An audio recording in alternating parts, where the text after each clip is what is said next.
네, 여러분 안녕하십니까? 판정법 뭐죠? 판례로 만나는 정치강기법, 판례로 만나는 정치강기법. 아우, 되게 귀엽게 하신다. 네, 바로 그겁니다. 판례로 만나는 정치관계법.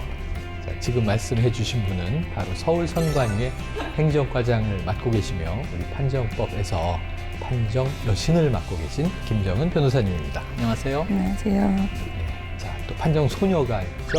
서울신문 사회부의 허백윤 기자님이신데요. 네, 안녕하세요. 반갑습니다.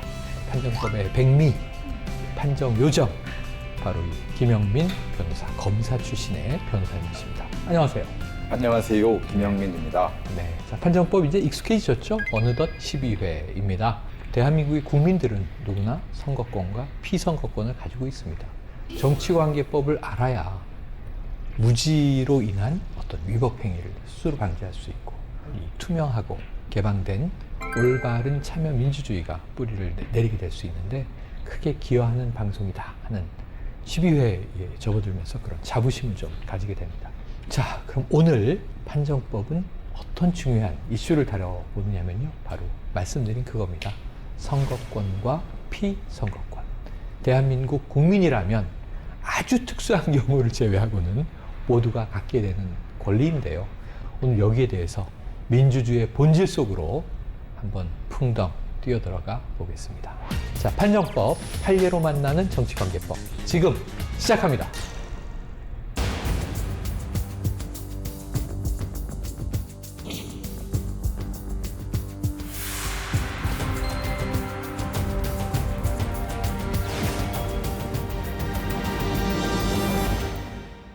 네, 먼저 이 선거권과 피선거권은요, 제가 오래전 어린 시절 사회교과서에서 보았던 어렴풋한 기억이 나지만 지금 이 주제로 이야기를 이끌어 가려니까 뭐더라?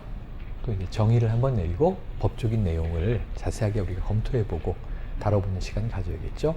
판정 요정 김영민 변호사님께 선거권과 피선거권에 관한 질문을 드리겠습니다. 선거권은 선거에 참여해서 표를 행사할 권리입니다. 그리고 피선거권은 후보가 될 수 있는 권리. 피선거권은 대통령은 5년 이상 국내에 거주하고 40세 이상이 돼야만 대통령 입후보할 수 있습니다.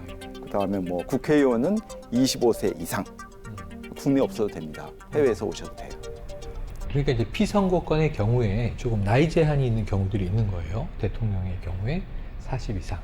자, 오늘 선거권과 피선거권. 결국은 우리 공동체에 속한 모든 국민들이, 모든 공동체 구성원들이 집단 지성으로 뭔가 더 나은 우리의 미래를 만들어줄 수 있는 지도자를, 혹은 뭐 입법부나 사법행정을 이끌어나갈 사람들을 이제 선출하는 거잖아요. 자, 그렇다고 한다면 이제 굉장히 중요한 대목이 될 텐데, 저는 선거권, 피선거권을 이제 판례로 들여다보도록 하죠. 72년까지는 제외 교포들이 또 투표를 할 수 있었다고 하는데 그게 없어졌다고 해요.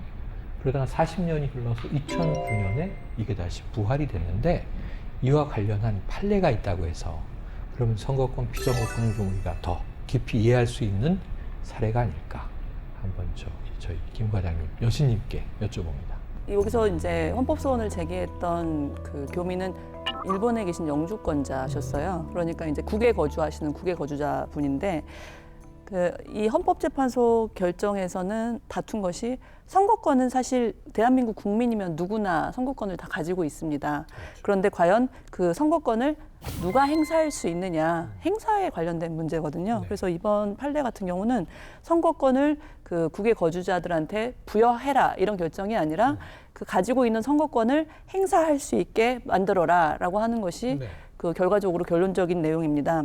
과거에 이런 유사한 그 헌법소원이 있었습니다. 근데 그 과거에는 합헌 결정을 내서 뭐 특별하게 위반되지 않는다라고 했었는데, 이때 당시에 2007년도에 헌법 불합치 결정을 내리면서 이제 얘기한 것이 선거권이라는 게 민주주의 그 사회에서 가장 중요한 그 권리 중에 하나인데, 그것이 제한이 되려면 국가 안전 보장, 뭐 질서 유지, 공공 복리에 이르를 정도로 어떤 중대하고 네. 그런 예외적인 경우에 한해서만 제한될 수 있고, 그게 아니라면 뭐 막연하고 뭐 추상적인 뭐 위험성 혹은 뭐 기술상의 어려움 이런 걸로 이렇게 장애가 되는 사유가 있다고 해서 선거권을 제한할 수 없다라고 해서 헌법 불합치 결정을 내렸고 이 헌법 불합치 결정을 내린 이유는 이거를 즉시 위헌이라고 하면은 즉시 그 효력이 상실되면 법적 혼란이 가중될 수 있기 때문에 잠정적으로 일단 그 선거권을 갖고 있는 사람은 갖고 있도록 하고 그 가질 수 없는 사람들은 이제 입법적으로 보완을 해서 그 개선해 주자라는 취지로 해서 헌법 불합치 결정을 내렸던 사안이 있습니다. 시간의 유예를 좀 뒀다. 네. 이런 문제를 당시에 제기한 그러면 이제 청구인 측의 입장을 한번 들어보죠. 우리 헌법에서는 24조에서 모든 국민은 선거권을 가진다 이렇게 써 있는 게 아니고요. 아니에요? 모든 국민은 법률이 정하는 바에 의해서 선거권을 가진다 이렇게 규정을 해놨어요. 왜냐하면 선거권은 실제로 이제 실무에 들어가면 뭐 이론적으로야 야 모든 국민에게 참정권을 공정하게 줘야지 뭐 이거 좋은 얘기지만 실제 하려면 뭐 선거인 명부도 만들어야 되고 투표함도 만들어야 되고 부재자 투표하려면 그 절차도 만들어야 되고 할 일이 많습니다. 그 관리도 해야 되고 거기에 또 위반되면 뭐 처벌도 해야 될 수 있고 그런 문제가 있기 때문에 구체적인 방법에 대해서는 선거법에 정하도록 아예 헌법에서 그렇게 규정을 해놨어요. 그러니까 이제 그러면 구체적으로 어떻게 할 거냐가 이제 우리 그 이 선거법에 뭐 나이는 몇 살이 되고 또 뭐 국내에 있는 사람은 어떻게 하고 해외에 있는 사람은 예컨대 어떻게 한다 이런 것들을 규정을 해놓고 있는 겁니다.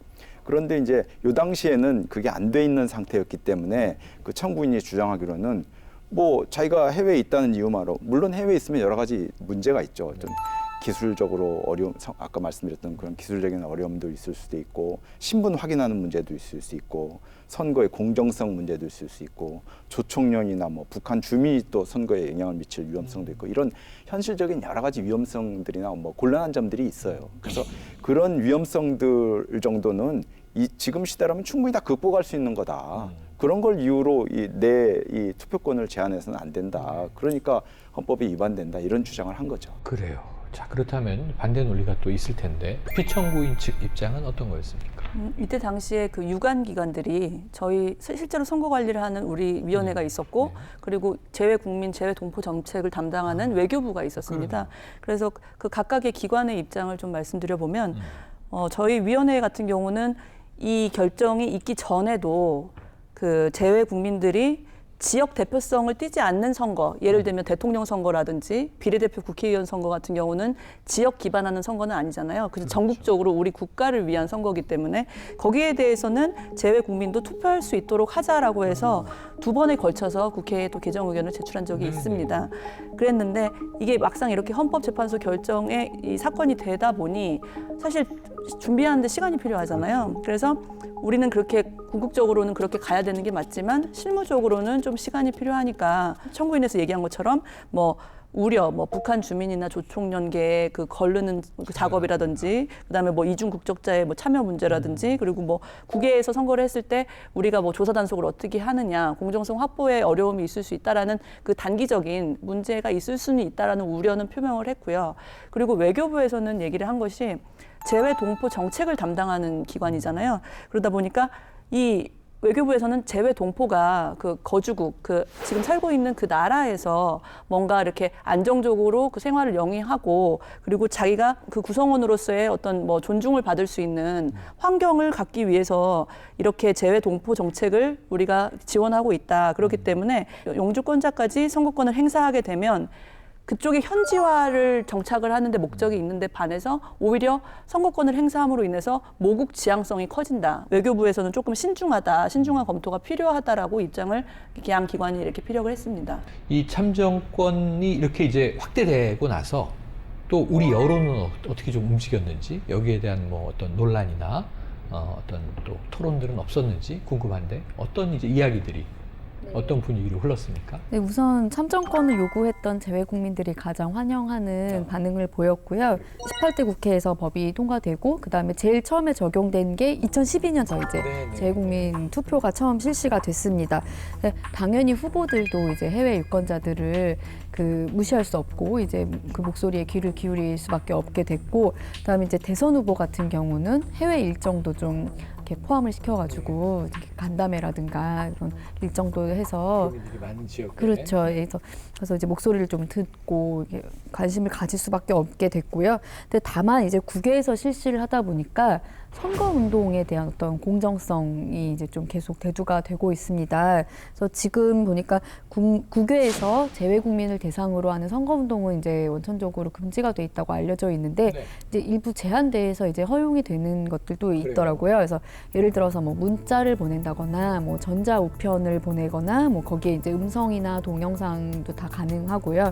그래서 이제 뭐 전화 통화를 한다거나 이런 식으로 해외에 있는 유권자한테도 후보를 어필할 수 있는 그런 그 상황은 만들어져 있습니다. 근데 아무래도 좀 한계가 있지 않을까 하는 지적은 계속해서 나오고 있습니다. 그래요. 자, 지금 말씀 주셨듯이 국외에서 실시되는 만큼 국내와는 좀 공정성 확보에 당연히 어려움이 있을 것 같습니다. 물리적인 문제도 있고요. 자, 그럼 이게 재외 교민이 이제 투표권을 가지고 행사할 때 거기도 이제 투표를 하게 됐으니까 선거권을 가진 거잖아요. 그러면 이게 선거법 위반 사례가 생길 가능성이 있는 건데 이런 경우에는 어떻게 처벌을 하게 되나요? 참 이론적으로는 참 좋은 얘기입니다. 재외 국민에게도 참정권을 가능한 한 적극적으로 다 행사할 수 있도록 보장하고 하는 게 참 좋다고 생각은 들지만 현실적인 측면에서 보면 그 선거 관리라고 하는 것이 그렇게 간단하지 않습니다. 무엇보다도 형사처벌이라는 측면에서 보면 선거 이런 범죄에 대해서는 결국은 형사처벌을 해야만 이게 선거 범죄가 이제 뭐 잠재워질 수 있는 거 아니겠어요? 그런데 이 관할권 문제가 있지 않습니까? 그래서 해외에서 아무리 심지어 돈을 주고받아도 우리가 가서 잡아올 수가 없습니다. 무슨 범죄인 인도 협정이 돼 있지 않는 한 잡아올 수 없고 실제로 범죄인 인도한다는 것은 그렇게 간단하지는 않고요. 그래서 그런 한계는 많이 있다.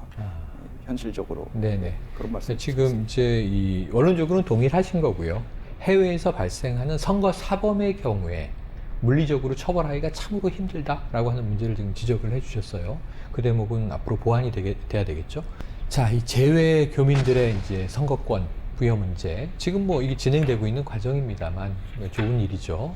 참정권이 다시 부활됐다 의미가 있는데 해결돼야 할 제반 문제들이 있는 것 같아요. 재정 문제도 있는 것 같고 부재자 투표의 관리 문제도 있는 것 같고 이 재외 교민의 참정권, 선거 제도 문제 이 세 분의 의견을 좀 듣고 싶습니다.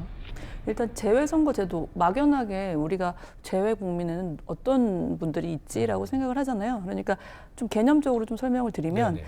재외 동포에는 우리가 쉽게 이해할 수 있는 시민권자가 있고요. 네. 그리고 영주권자가 있고 그리고 일시 체류하시는 분들, 뭐 유학생이나 주재원, 뭐 이렇게 상사원들 같은 경우도 일시 체류자들, 뭐 경우에 따라서는 해외 여행 중인 사람도 포함될 수가 있습니다.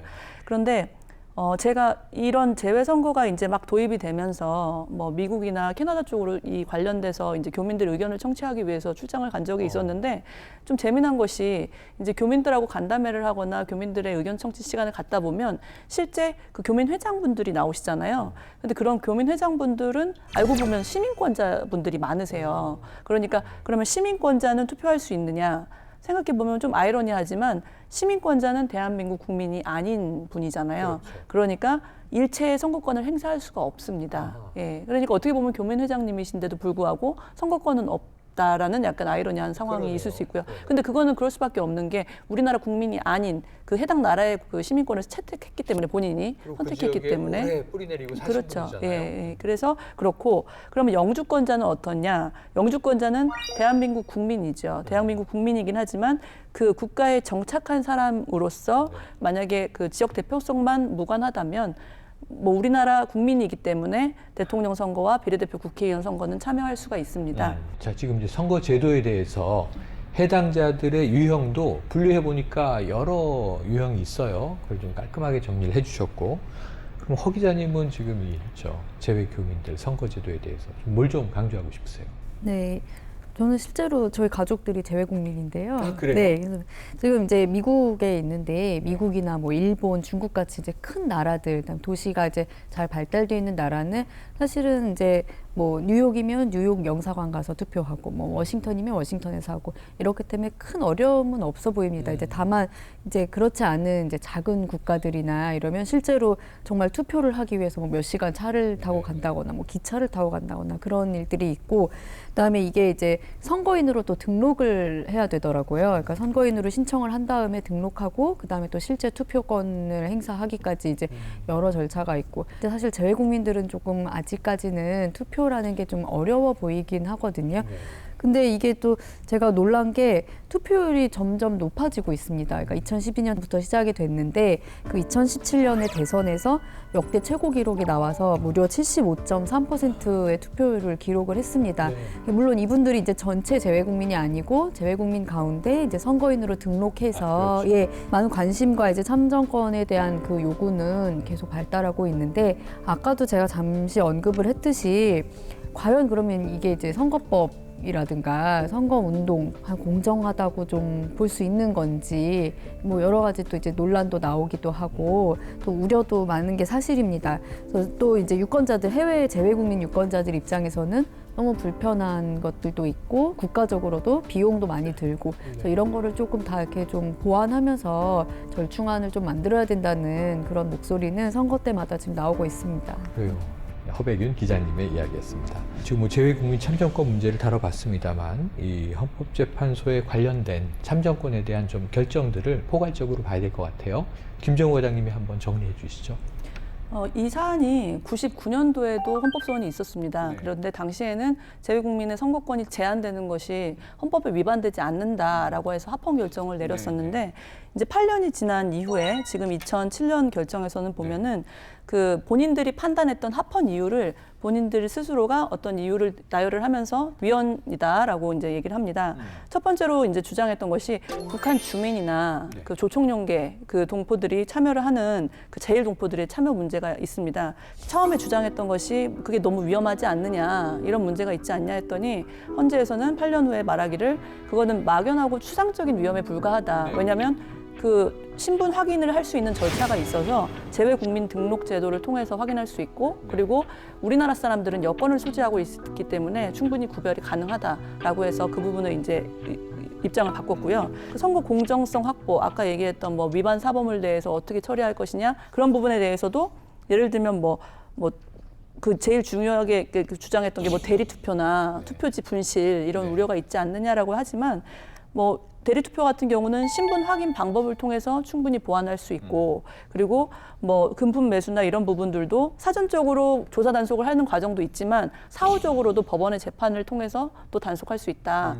처벌할 수 있다라고 해서 그 부분도 그거를 단지 그 뭐 국가가 어떻게 관리할 것이냐의 국가의 과제를 선거권자한테 책임을 돌리는 것은 타당하지 않다라고 해서 그것도 입장을 바꿨고요. 그리고 실제로 뭐 납세나 병역 의무도 하지 않는데 왜 투표권을 행사하느냐 뭐 이런 제기도 있었습니다. 그랬는데 납세 의무와 병역 의무 혹은 투표권을 행사하는 것은 뭐 가치가 뭐 균등해서 반대급부의 어떤 권리가 아니다. 우리 유권자라면 누구나 선거권을 행사할 수 있어야 한다라는 이러한 전반적인 취지로 헌법재판소에서는 헌법 불합치 결정을 내렸습니다.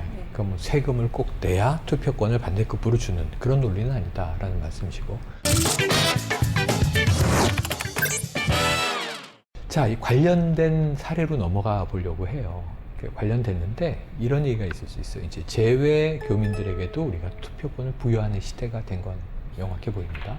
근데 국내에 있는데 투표권이 제한된 분들. 그런데 예를 들면 제가 군복무를 할 때는 부재자 투표를 했단 말이에요. 지금도 군인들도 부재자 투표를 다 하는데 이 궁금했던 게 교도소에 수감되어 있는 분들은 투표를 하나? 투표권을 행사할 수 있나? 또 행사해야 되는 것 아닌가? 못한다면 어떤 이유가 있는 건가? 이렇게 좀 궁금해요. 이 김 과장님 이분들은 어떤 처지예요?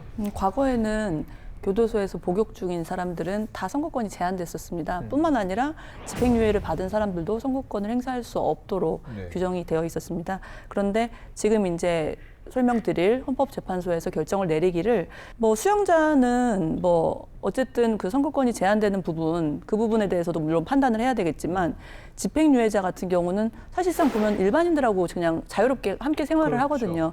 그럼에도 불구하고 선거권을 행사할 수 없는 문제가 있고 이런 상황에 대해서 그 범죄자가 저지른 범죄의 경중을 가리지 않고 무조건 선거권을 제한하는 것은 헌법에 위반된다라고 해서 헌법 위반 그 불합치 판례를 내린 게 있습니다. 그러면은 이제는 수형 생활하는 분들이나 집행유예로 이제 일정 기간 법적으로는 묶여 있는 분들 생활은 자유롭지만 이런 분들도 투표권이 회복이 됐다. 대부분은 회복이 됐는데 제한되는 경우가 있나요? 그거는 제가 말씀을 드릴게요. 네네. 선거권이 없는 자는 본래 이렇게 법에 정해져 있습니다. 선거권이 없는 자, 금치산 선고를 받은 사람, 뭐 정신 상태가 완전히 뭐 네. 치매, 중증 치매에 걸려서 사람도 못 알아본다. 그래서 금지산 선고를 받았다. 네. 그러면 그분은 뭐 선거권을 행사한다는 것이 의미가 없겠죠. 네. 그다음에 1년 이상 징역 금고형을 선고받고 집행 중인 사람, 그러니까 수용 중인 사람, 이 사람도 선거권이 없게 돼 있습니다. 그런 식으로 몇 가지 선거권을 가지지 못하는 예가 되어 있어요. 그런데 예전에는 집행유예를 받아도 선거권을 행사하지 못한다 이렇게 돼 있었던 것이 문제가 돼서 지금 이 판례가 형성이 된 겁니다. 예컨대 무슨 선거범죄를 저질러서 집행유예를 받았다면 그 기간에 대해서 뭐 이 선거권을 제한한다든지 이런 건 합리적일 수 있지만 음주운전했다고 해서 내 왜 선거권을 뺏어가냐, 아니면 무슨 건축 관련 무슨 법을 어겼다고 해서 왜 내 선거권을 뺏어가냐, 뭐 이런 논란이 되는 거죠. 그럼 이제 지금 이 헌법재판소에서 여기에 대한 심리가 쭉 이루어진 바, 그 결론은 어떻게 내려졌습니까? 이 결론을 보기에 앞서서 이 수용자들한테 선거권을 주느냐 이 문제는 딱 표면적으로 일반 우리 국민들은 그 법 감정상 조금 약간 부정적인 견해가 분명히 대다수 있습니다. 국민들은요. 왜냐하면 뭐 죄를 짓고 감옥에 가 있는 사람한테 왜 투표권까지 줘야 되는가라는 의문이 분명히 있고요. 그래서 그 부분에 대해서는 사실 국회에서 좀 입법 정책적으로 판단할 문제이긴 합니다만 이번에 그 헌법재판소에서 헌법 불합치 결정을 통해서 수용자들한테 선거권이 이제 부여가 됐는데 이게 모두 제한 없이 부여가 된 것이 아니라 이제 그 1년 정도의 어떤 수감 그 선고형을 받은 사람에 한해서 이거는 이제 나중에 입법을 통해서 보완이 된 건데 외국의 사례를 보면 집행유예자에게는 모두 선거권을 부여합니다. 선거권을 부여하고 대신 수용자의 경우에는 조금 이제 국가별로 차이는 있습니다. 뭐 호주나 이태리 같은 경우는 3년 정도의 그 선고형을 받거나 이런 사람들한테는 제한을 하고 뭐 미국은 경범죄 같은 경우는 제한하지 않지만 중범죄에 대해서는 뭐 제한을 하고 그리고 뭐 캐나다나 스웨덴 같은 경우는 그냥 수용자라고 하더라도 제한 없이 선거권을 부여하고 있고요. 뭐 이렇게 하고 있는 반면 또 고대, 그러니까 이런 얘기가 나왔던 이유, 뭐 수용자의 선거권을 왜 제한해야 되느냐라는 입법 배경을 아주 한참 거슬러서 올라가 보면 고대 뭐 로마 그리스 시대에 비추어 봤을 때 참정권을 행사할 수 있는 지위가 소수의 그 선택된 시민들만 가능했었습니다. 노예들은 못 그렇죠. 했잖아요. 그러다 보니까 거기서 이 사람들에게 최대한의 제약이라는 것은 범죄자들에게 최대한 그 형벌을 가중시킬 수 있는 것은 네가 가진 그 예외적인 시민권 그거를 박탈해서 참정권 행사할 수 없도록 하는 것이 어떻게 보면 최고의 응징 수단이 됐던 거죠. 그래서 그것이 여지껏 이어져 왔는데 뭐 지금 우리나라 사회에서 이제 현재 사회에서는 보통 선거가 원칙이 된 사회잖아요. 뭐 능력이나 뭐 재산적 지위, 사회적 지위와 무관하게 누구나 성년이면 선거권을 행사할 수 있는 사회가 되었잖아요. 그러다 보니까 근대에서 그 내려왔던 그 수용자 선거권 제한을 유지할 것이냐라는 주장은 그거는 조금 이 현대 사회, 그 보통 선거가 원칙이 된 사회에서는 좀 근거가 약화된 측면이 있다고 보여지고요. 그렇지만 또 현실적으로 일반 국민 정서를 아예 무시할 수도 없는 측면도 있어서 이제 이것이 입법적으로 어떻게 보완을 했나 이거 살펴보는 것도 되게 중요한 관점인 것 같습니다. 자, 우리는 어떤 것에 더 이제 가까워야 할 것인가? 근데 말씀하신 대로 이게 이 죄 지은 사람에 대한 또 우리 국민의 법 감정은 좀 엄격한 측면이 또 분명히 있어서 이런 보편적인 흐름하고 이게 잘 맞아야 될 텐데 그러면은 당시에 이 집행유예자 또 수용자의 선거권 제한에 대한 논란이 가장 최근으로 치면 뭐 양심적 병역 거부자 또 이 헌재 판결 논란처럼 있었던 기억이 어렴풋이 나는데 그 기자님 당시에 어떤 분위기였어요?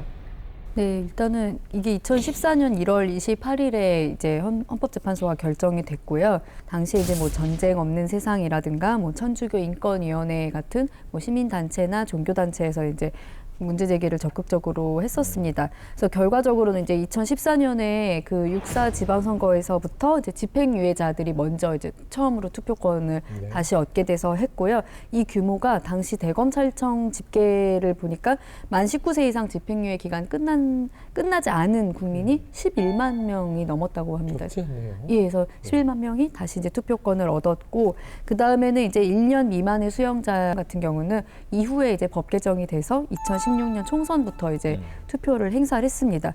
근데 애초에 이 조항을 문제 삼았던 이제 단체들은 이런 논리였습니다. 이게 헌법에서 보통 선거를 이제 그 원칙으로 하고 있는데 이 보통이라는 것은 어떤 계층이나 뭐 이렇게 뭐 성별이나 인종, 종교 이런 거에 관계없이 그냥 모든 국민을 이야기하는 것 아니냐. 그런데 이게 수형자라고 해서 이 선거권을 제한하는 게 과연 보통 선거 원칙에 맞느냐. 그래서 헌법에 맞지 않다는 이제 뭐 이런 지적까지 나왔었습니다. 아, 이게 뭐 흥미로운 사회적 논쟁인데요. 그러면 이제 그 이후에 2017년에 1년 이상 수용자 이들을 대상으로 선거권 제한에 대해서 헌재가 다시 한 번 더 중요한 결정을 내렸다고 하는데 김정우 과장님이 이걸 좀 설명해 주시죠. 결과적으로 헌법 불합치 결정이 났고 그러면은 이제 헌법 불합치 결정에 따른 보완 입법을 어떻게 할 것이냐가 이제 문제가 됐죠. 네. 수용자 중에서도 1년의 선고형을 받은 사람에 한해서만 선거권을 다시 주는 걸로 이 법이 만들어졌는데 네. 지금 그거에 대해서도 다시 헌법 소원을 제기를 했습니다. 뭐 예를 들면 뭐 과실범도 있고 가석방된 사람도 있고 뭐 범죄의 경중이 무수히 다양한데 그러게요. 왜 일률적으로 선고형 1년을 기준으로 해서 선거권을 다시 부여했느냐라고 얘기했는데 헌법재판소는 뭐 1년 이상 형을 선고받은 사람에게는 어떻게 보면 공동체에 상당한 위해를 가하였다라는 그런 측면까지 그 인정된 사람이기 때문에 이러한 내용에 대해서는 위헌이라고 볼 수 없다라고 결정을 했었습니다. 그래요. 자, 쉬운 문제는 아니에요. 그런데 우리가 법이란 무엇인가, 어떻게 적용해야 하는가 상당히 이제 고민을 하게 되고 이상과 현실 사이에서 또 한 번 고민을 하게 되는데 세 분의 의견을 좀 자유롭게 한번 정리를 해보죠. 그 법률상 모든 국민이 선거권을 가지는 게 아니고 법률이 정하는 바에 의해서 가진다. 제가 이제 거듭 말씀을 드렸는데 네. 그리고 그 법률에 대해서 또 헌재에서 또 선관위에서 법무부에서 여러 가지 고민을 하셔서 지금 이제 나온 적절한 방안이 지금 1년의 어느 기준인 것이고 저는 이런 고뇌에 찬 이런 결정이 뭐 그럴만하다. 충분히 수긍할 만하다. 그런 생각이 듭니다. 자, 우리 이 판정법에서는 이제 시민사회를 늘 대표해 주시는 분이죠.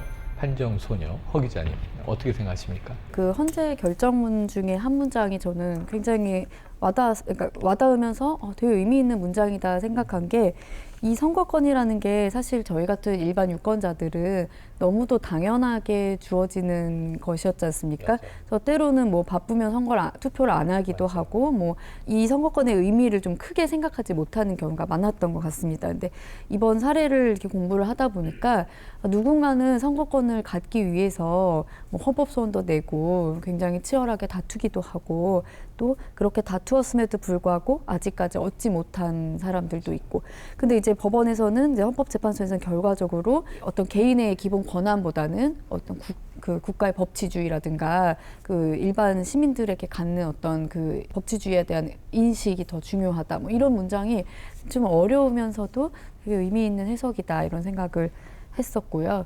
투표하러 가시고 네, 모두 투명하고 공정한 선거가 이루어지길 네, 마무리로 하겠습니다. 자, 그럼 김정우 과장님 끝으로 어떤 좀 입장 정리해주고 싶으세요?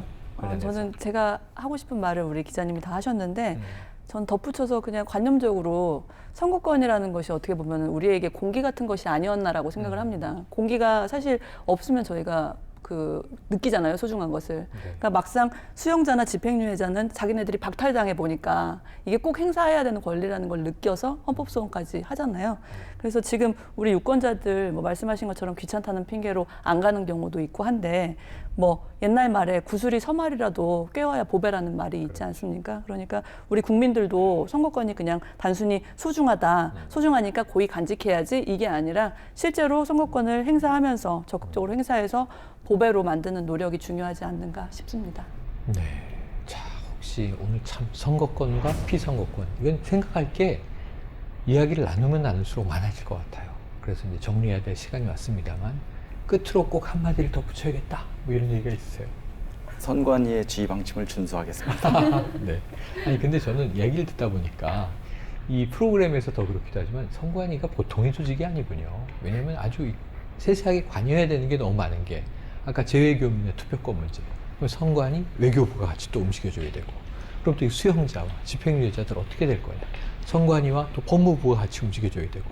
방송을 이제 마무리하면서 제가 드리고 싶은 말씀은 편집이 안 됐으면 하는 바람에서 네네. 드리는 시부 말씀은 사실 저도 제가 이 기관에서 일을 하기 전에는 그냥 보여지는 언론에 비춰지는 모습 왜 그 법을 저렇게 답답하게 적용을 하나 이런 좀 안타까움이 많았습니다. 그랬는데 지금 이제 와서 실제 제가 이 일을 하면서 느끼는 것이 현행법은 당연히 존중을 할 수밖에 없고 대신 현행법 내에서 이 유권자들의 정치적 표현의 자유를 얼만큼 최대한 보장해 줄 수 있는가 그리고 실질적으로 그 선거권을 행사할 수 있게끔 얼만큼 보장해 줄 수 있느냐 그렇게 고민을 하고 있다는 것을 조금 우리 보는 시청자분들께서도 알아주시면 어떨까라고 네. 제가 조심스럽게 말씀드립니다.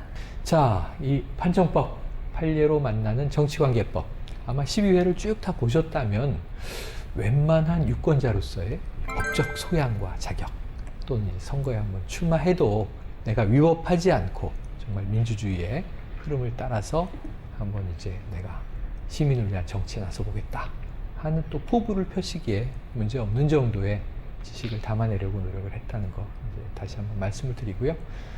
세 분의 도움이 있었기에 가능했습니다. 서울시 선관위 행정과장님, 김정은 변호사님, 판정 여신, 그리고 서울신문 사회부의 허백윤 기자. 지금 굉장히 풍부한 이야기를 담아내 주었습니다. 판정 소녀, 그리고 이제 검사 출신의 김영민 변호사님. 아직도 끝나는 마당까지도 내가 왜 판정 요정인지 이해하지 못하시는데, 자, 저는 개인적으로 너무 뜻깊은 시간이에요. 정말 이 법, 특히 정치관계법, 특히 선거 제도와 선거에 관한 소양과 상식을 진행을 하면서 배우는 이런 좀 각별한 시간을 가진 것 같아요. 모두 시청자 여러분과 선관위 관계자 여러분의 큰 도움을 입었다 이런 생각을 해보면서 오늘 여기서 마무리를 하려고 합니다. 그동안 세 분 정말 감사드리고요. 또 함께해 주신 시청자 여러분, 판정법에서 우리가 공유했던 민주주의 정신을 선거 제도 속에서 구현하기 위한 노력을 함께 할 것을 약속하면서 오늘 대담한 음악을 드리도록 하겠습니다. 그동안 세 분 감사합니다.